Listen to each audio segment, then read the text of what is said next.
Salut à tous les amis, c'est Chris de Digital, très heureux de vous retrouver aujourd'hui. On va essayer de régler les problèmes de démarrage. Dès que vous démarrez, vous avez un écran noir avec un message d'erreur. Ça peut être par exemple Media Test Failure, Check Cable. No about device found and press OK to reboot the machine. Ça c'est le premier qui peut arriver. Il peut en avoir un autre qui s'appelle Reboot and Select Proper Boot Device et Insert Boot Media in Selected. Boot device and press OK. Donc peu importe ce soit l'un ou l'autre, dans tous les cas ça veut dire que votre ordinateur n'arrive pas à démarrer sur Windows parce que le boot de démarrage n'est pas bon. Donc il y a plusieurs raisons à ça. Donc ça se règle pas en 2 secondes, il faut faire plusieurs tests. La première chose qui peut arriver, c'est que le câble qui relie le disque dur à votre carte mère, que ce soit le câble SATA, soit débranché à une des deux extrémités. Donc vérifiez les deux côtés que ça soit bien branché. Le câble d'alimentation du disque dur aussi bien sûr. Et si vous avez un disque dur portable, voyez si le disque dur n'est pas sorti de son emplacement. Ça peut arriver. Donc après si l'ordinateur c'est trop compliqué pour vous pour le démonter, passez aux étapes suivantes. Je vais tout vous montrer étape par étape ce qu'on va vérifier. Mais juste avant, regarde bien en bas à droite de ton écran, tu vois le carré en couleur, un clic égale s'abonner, ça te prend 2 secondes et ça récompense mon travail, mais bien aussi la cloche sur toute pour ne rater aucune de mes vidéos. Sache que sur chaque vidéo, je te mets dans le descriptif les meilleures affaires Amazon du moment. Si tu veux booster ton PC, avoir du stockage, des adaptateurs, etc., tu mets ce qui t'intéresse dans ton panier, même si tu achètes pas maintenant. Chaque futur achat te coûtera pas plus cher et aidera le développement de ma chaîne. Je te remercie par avance. Allez, c'est parti. Donc ce que vous allez faire, c'est que vous allez démarrer votre ordinateur en appuyant sur la touche pour entrer dans le BIOS. Alors moi, sur mon ordinateur, c'était la touche supprime, ici. Des fois, ça peut être F2, F1, mais le plus souvent, c'est la touche supprime. Et il n'y a que les HP que c'est différent, que c'est la touche F10 de mémoire. Donc si vous ne savez pas, essayez déjà la touche supprime et F2 pour voir si ça fonctionne. Si ça ne fonctionne pas, allez sur Google et tapez la référence de votre ordinateur. Vous tapez raccourci BIOS et vous allez à savoir quelle touche appuyer. Donc une fois que vous êtes ici, soit vous avez la chance, vous avez déjà les onglets en haut, vous êtes dans le bon menu, en fait sur la bonne interface, soit vous êtes comme moi, vous n'avez pas de chance, il va falloir que vous allez taper ici. On me dit que le Advanced Mode c'est le F7 et on me dit aussi que le boot menu sera sur le F8. Je vais vous expliquer c'est quoi après. Donc moi je vais prendre les options avancées. Donc normalement vous allez vous retrouver avec un BIOS qui ressemble à ça.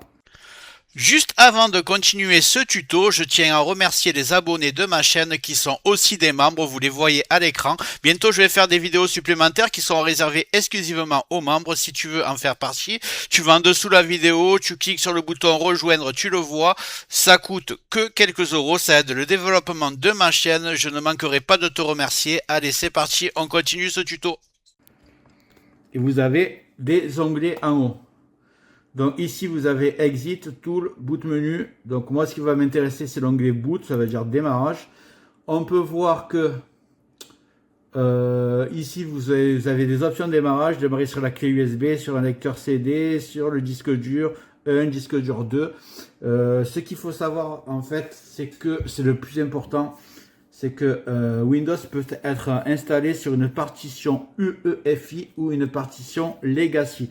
Les récentes, qui ont moins de 10 ans, souvent, semblent presque dans 95%, 99%, c'est de l'UEFI. Mais sur les vieux ordinateurs, c'est Legacy. Le problème, c'est que si le Windows est installé sur de l'UEFI, que le BIOS s'est déréglé et s'est mis en Legacy, le Windows ne démarrera plus et ça fera exactement le message que vous avez vu. Donc, c'est une des possibles raisons. Je ne vais pas vous dire que c'est dans 100% des cas, mais c'est un des points à vérifier. Donc, vous voyez, moi, j'ai CSM ici. Alors, des fois, vous avez directement marqué Legacy UEFI. Je vais vous montrer sur mon ordinateur portable, qui est beaucoup plus simple après. Là, à mon avis, il faut que je clique ici. Et là, c'est réglé pour que ça soit sur du Legacy Only. Vous voyez? Legacy Only et UEFI. Donc, si c'est comme ça, qui a marqué Legacy et UEFI, ça veut dire que le BIOS peut démarrer, peu importe que ce soit du Legacy ou du UEFI. Par contre, si ici dans le boot device control, j'aurai que de l'UEFI, eh ben, que le Windows est installé sur du Legacy, ça ne fonctionnera pas. Et l'inverse, pareil. S'il y aurait marqué Legacy, que ce serait un système installé sur de l'UEFI, ça ne marcherait pas. Donc, regardez bien, si jamais vous avez Legacy, vous le mettez en UEFI. et vous essayez, ça peut régler votre problème. Partons du fait que ça ne fonctionne toujours pas. Vous voyez ici, vous avez le boot, ce qui peut s'appeler le boot menu. Là, on est dans le BIOS, mais il y a aussi un boot menu où vous pouvez choisir. Il y a marqué boot override. Est-ce que vous allez démarrer sur votre disque dur? Est-ce que vous allez démarrer sur votre lecteur CD? Est-ce que vous allez démarrer sur votre clé USB? Est-ce que vous allez démarrer sur votre deuxième disque dur? Moi, on voit que mon boot, Windows Boot Messenger, c'est mon disque dur M2 Samsung. Donc, si je clique ici, l'ordinateur redémarre automatiquement sur le bon disque dur.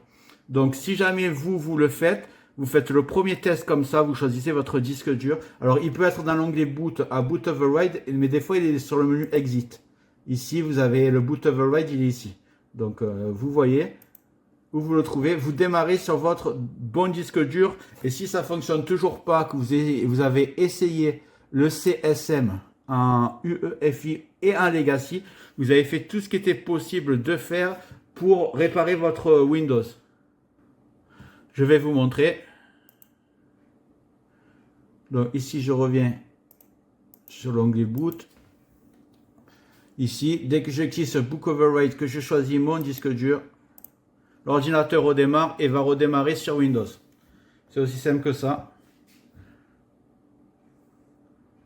Donc voilà, deux choses à vérifier, UEFI ou Legacy, et choisir est-ce que votre disque dur est choisi en premier démarrage. Donc voilà, ça c'est fait. Vous avez vu, ça démarre, il n'y a pas de problème. Je vais vous montrer maintenant sur un ordinateur portable. Donc voilà, on est sur un disque dur portable, un ordinateur portable, pardon. Donc vous voyez, toujours pareil, dans l'onglet Startup, là je suis dans le BIOS, là il y a marqué Boot, mais il y a marqué Startup, c'est exactement la même chose. Là, je vois que il y a marqué UEFI et Legacy, il est réglé sur UEFI Only. Je peux mettre les deux ou je peux mettre Legacy seulement. C'est ça qu'il faut que vous contrôlez absolument. Donc moi, il a un UEFI, le disque dur, donc j'ai laissé l'UEFI, mais par exemple, si je mettrais Legacy là, que je redémarrerais l'ordinateur, il aurait le même problème que vous, le même message d'erreur. Donc regardez bien ça et choisissez donc le disque dur qui va démarrer. Là, il y a sur chaque ordinateur aussi un moyen d'appuyer directement pour démarrer, pour savoir quel disque dur choisir. Par exemple, on voit ici le Boot Device menu, il est sur F12, ici.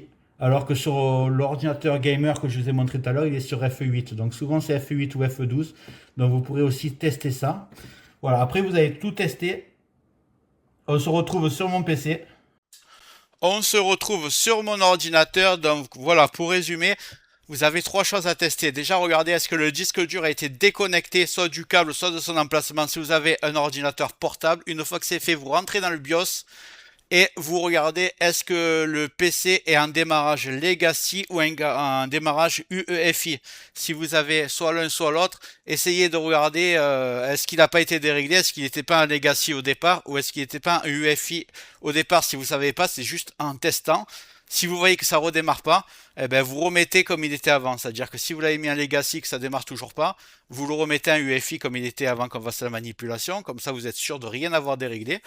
Qu'est-ce qu'il faut? Ah oui, aussi quand vous changez quelque chose dans le BIOS, j'ai oublié de vous le dire, mais il faut appuyer sur la touche F10, c'est pour sauvegarder ce que vous avez changé. Si vous éteignez l'ordinateur avec le bouton arrêt de redémarrer, ça ne sera pas pris en fonction. Il y a marqué F, vous appuyez sur F10, là ça va vous dire en anglais, est-ce que vous voulez sauvegarder les modifications? Vous appuyez sur entrée et là l'ordinateur redémarre. Donc on a vu qu'il fallait regarder visuellement le disque dur, est-ce qu'il est sorti de son emplacement, si c'est un disque dur ordinateur portable ou si c'est débranché le câble, si c'est un disque dur fixe.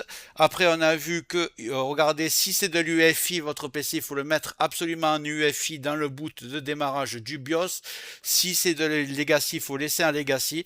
Ensuite, la troisième chose à regarder, c'est cliquer sur quel disque dur démarrer en premier pour voir est-ce qu'il ne démarre pas sur une clé USB, est-ce qu'il ne démarre pas sur un deuxième disque dur, est-ce qu'il ne démarre pas sur une carte réseau. Il faut vraiment choisir votre disque dur ou installer Windows Windows et vous cliquez dessus sur Boot Override, vous l'avez vu tout à l'heure, pour voir si ça fait ça. Si vous avez fait ces 3 étapes, ça veut dire que vous ne pourrez pas réparer Windows avec ces méthodes. La seule façon, j'ai fait une vidéo, je vais vous la mettre à la fin pour créer votre clé d'installation Windows 11 gratuite.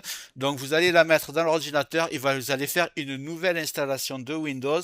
Mais au départ, dans le premier menu, où il y a marqué installer Windows, vous allez voir quand ça démarre, il y a marqué installer Windows ou réparer Windows. Essayez quand même l'option réparer Windows si vous voulez perdre aucune de vos données et que ça fonctionne. Essayez ça et si vraiment ça marche pas, vous n'aurez pas d'autre solution. Vous allez devoir installer Windows 11 et faire une nouvelle installation propre. Et votre PC remarchera à condition évidemment que votre disque dur ne soit pas cassé. Ça réparera pas l'ordinateur s'il est HS évidemment. Pas l'ordinateur, le disque dur, pardon. Si le disque dur est HS, vous ne pourrez pas installer Windows. Au moment où vous allez installer Windows, il va détecter les disques durs et votre disque dur ne va plus apparaître. Pourquoi? Parce qu'il ne marche plus tout simplement. Donc j'espère que ça vous a aidé. Je fais apparaître en haut la vidéo pour créer votre clé Windows, mais j'espère très sincèrement que le problème a été réglé avec tout ce que je vous ai montré. Donc prenez bien étape par étape tout ce que je vous ai dit pour essayer de réparer votre ordinateur. Voilà, je vous dis à très bientôt. Et n'hésitez pas à revenir, à me mettre des commentaires, à liker et je vous dis à bientôt. Mais avant ça, j'espère que la vidéo t'a plu. Si c'est le cas, tu mets un like, tu peux mettre un commentaire, le carré en couleur en bas à droite, tu peux cliquer dessus si tu n'es pas encore abonné. Tu mets les notifications surtout pour ne rien rater de mes futures vidéos et n'hésite pas à regarder le descriptif de la vidéo, les super affaires Amazon. Chaque achat, tu mets ça dans ton panier, tu achètes quand tu veux. Chaque achat ne te coûtera pas plus cher et soutient le développement de ma chaîne. Je te remercie, je te dis à très bientôt.